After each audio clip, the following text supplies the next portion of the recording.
عملت النهاردة احلى كريب في البيت، كريب اقتصادي ببيضة وكوباية لبن بس. هتعملي 20 كريبية. اول حاجة خالص كمية الدقيق بتبقى على قد كمية السوائل اللي فيه منهم كوباية لبن. يعني لو انا النهاردة عملت 4 كوبايات دقيق عليهم 3 كوبايات مية وكوباية لبن وبيضة. بس كده دي المقادير بتاعتي للكريب. كريب اقتصادي جدا ببيضة وكوباية لبن. حطيت بقى معلقتين سكر، نطرة ملح، نطرة فلفل اسود، واربع معالق كبار زيت، معلقة خل، واحنا قلنا على كوباية اللبن والبيضة. وبس كده، ونضرب كل الكلام ده في الخلاط كويس قوي لحد ما يبقاش فيه اي تكتلات للدقيق. عايزه اقول لكم ان انا عملت لتر ونص من عجينه الكريب بالطريقه دي بالمكونات دي: 4 دقيق، 3 ميه، 1 لبن، وبيضه، وملح وفلفل اسود وسكر. وبس كده. بصوا الجمال بقى. والزيت طبعا 4 معالق زيت.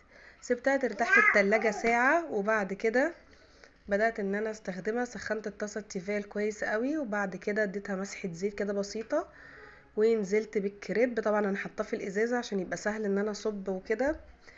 فبس كده. بصوا بقى كده، بعد ما يوصل للشكل ده نقوم قلبينه على الناحية التانية.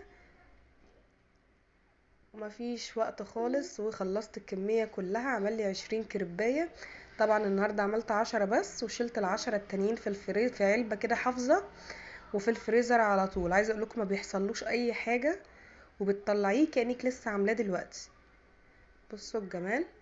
وبعد كده بقى جبت الكريباية وحطيت عليها كاتشب ومايونيز. انا بقى لفيته لفة الشاورما علشان الولاد يعرفوا يمسكوه. حطيت فلفل رومي، وحطيت بطاطس، ممكن تضيفي طماطم، فلفل حامي، زيتون، جبن، ممكن تضيفي اي حاجة.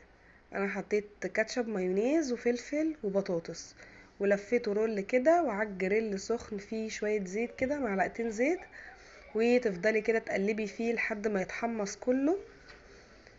بصوا بقى اتقفل ازاي. هو بيتقفل كده من تلقاء نفسه. جميل جدا وسهل وسريع، والولاد بيموتوا فيه. ولو طلبنا الواحد من بره بيبقى ب30 جنيه.